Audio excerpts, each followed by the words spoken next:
Is this for a recital as well? Yes. Okay, and when is your recital? November 22nd at 8 o'clock In the morning. p.m. Okay. Yes, you've got a little time, but you're well on your way here. Mhm. So your face indicated you were not happy with today's performance. What are the things that went through your mind first that you were proud of, that you felt did go well, and then you can tell me a couple of the things that you weren't as happy with. So starting with the fourth one, I felt like response was good at the beginning, which we worked on in my lesson this morning.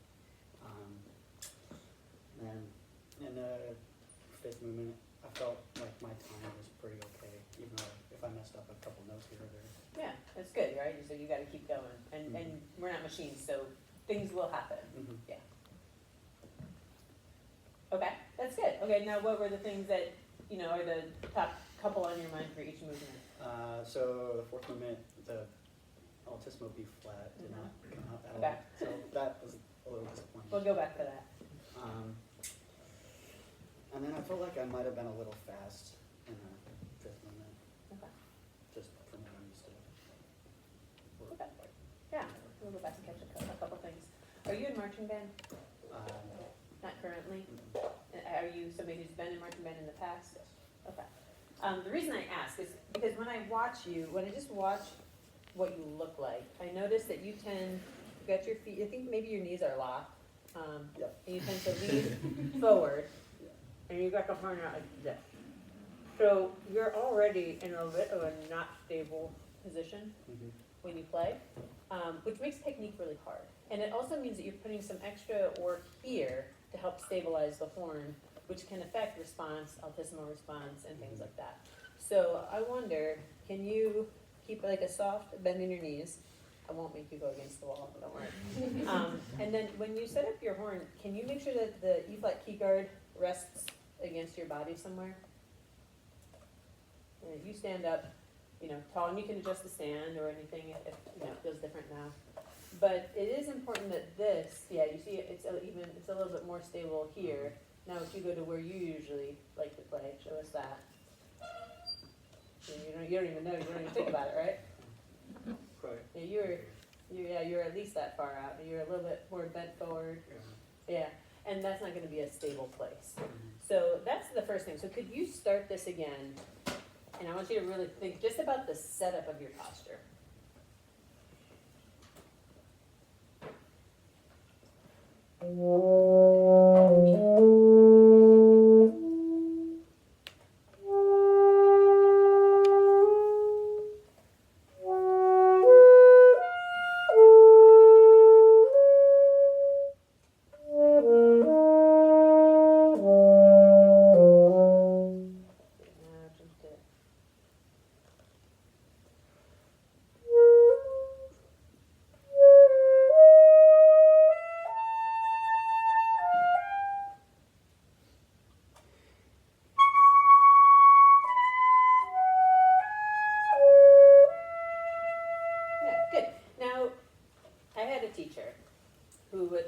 I've been telling this to my students, I think this has been on my mind.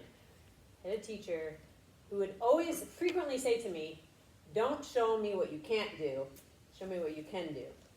And I don't know if you heard that in your lessons too, Dr. Anderson, but Dr. Anderson was a master's student when I was an undergrad student at Ithaca. You guys have a grad student in your studio?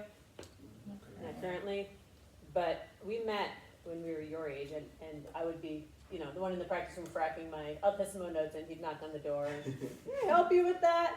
So, yeah. So it's fun to, to hang out later in life, and then see him at NASA and all those good things. You guys are in good hands here with your professors. So you've got a lot of P's going on in this movement. That's scary when you think about altissimo, but I think what we tend to do is we tend to go too soft on it, and then we're almost certain that we're going to miss it. So can you, just for fun, can you take everything up a couple dynamic markings, and let's pretend that this is piano and that this is a healthy mezzo piano. Okay. So don't try to be quiet. And the other thing to remember for all of you is that when you are about to go to altissimo, what you really need to think about are the notes that precede the altissimo.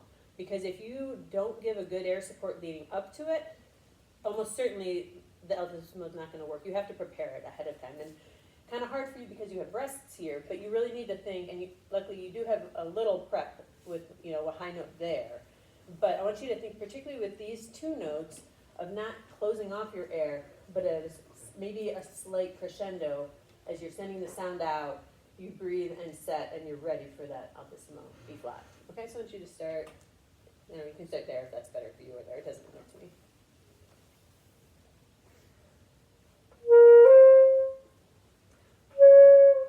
And give me a good, that's a mezzo piano now, right? A mezzo piano plus.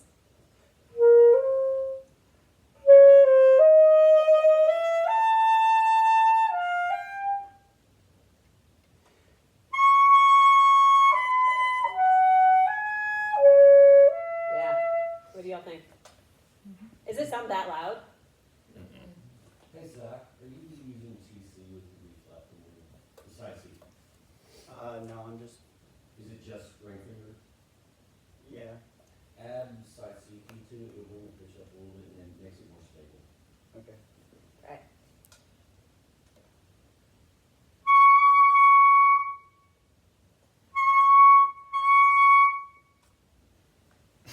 And sometimes I'll use, in addition to that, I'll hit the crack of both of these plus 4. See what that does for you.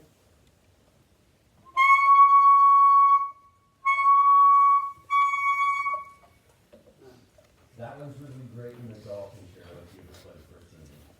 Yeah. Well, I know she has, but the rest of Yeah, so you've got some options there. But I think you don't have to be so scared of this one in terms of the dynamics. I think when we just shut down the air, we shut down the response, and you've got a big hall to fill. Mhm. So I think, you know, especially like choose it, it's great, you know, those moments where you can be as soft and transparent as possible, but show us what you can do. And you can play that note, you can play it quite well, but you need to set yourself up to have the confidence to do that. Good. What do you think about in the fifth movement? So if I assume your parents and your family is coming to your recital, I hope and so. they may not be, I hope so too, they may not be like classically trained musicians, and this piece is not quite as maybe accessible as Taylor's piece in terms of her mom's going to be like, that's so beautiful. What do you think of in this movement? How do you frame it for yourself? Just a bunch of crazy notes you have to get through, or is there a story or a character? I think of it more as just like a technical challenge. It's just kind of like the end of like, because I think I'm going to try to program this film. So it's like just ending with like a technical thing. That's before I walk off. Okay. Yeah. Play. You've got some different sections here, right? Play from here to here. Like you can see pretty clearly, you're going to change style here. Mhm. So here to here. Then I want you to come up with. You're going to come up with some kind of character or story. And if you can't think of anything, maybe you all will have something to add for him, give him some ideas. And so I want you to think about your posture. And you can even, for now, put this up a little bit so that I still want you to feel like you have to lean forward into the music.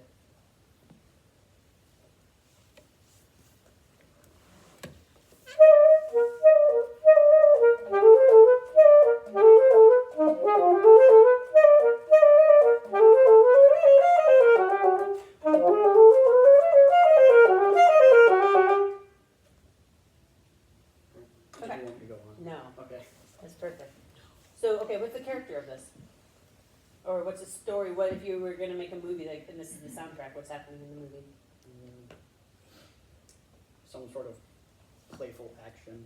Yeah. Okay, give me more. Talking about puppies? Talking about I kids? don't know. I guess it kind of like a Tom and Jerry kind of thing. Okay, Like a Jason Jerry. okay. Now, can you play this slowly? And can you give me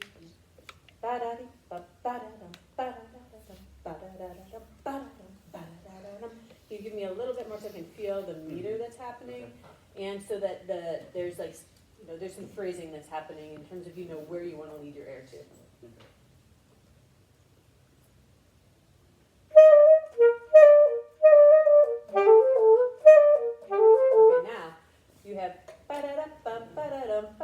You know, we go over CB, CBG. And then we have this one, which is an outlier, and then we go back to this. So maybe these are your two characters.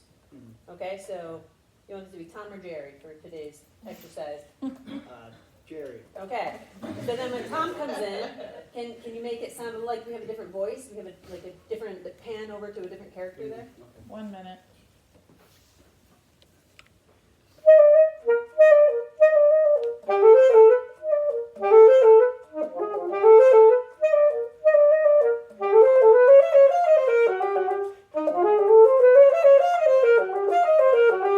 Yeah, and then they're tumbling together in this last section. Okay. So I think you've got to figure out what this piece, like how you understand it personally, so that it's not just like, okay, this is the hard one, here we go, but you have in your mind, like what is happening in it, how the lines relate. You know, you can play louder too, so your mezzo forte there. Jaga daga daga diga daga da da da da ba da da da da. Like let these lines, you've got some ideas about how you want to shape them. Can you do that more? Yeah, I know we're gonna have to stop in a second. So let's do that one more time.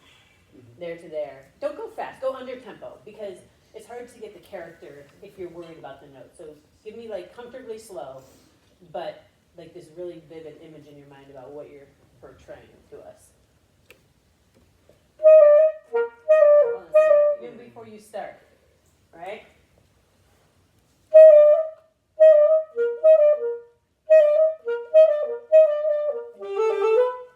Give us like some sparkle in your energy.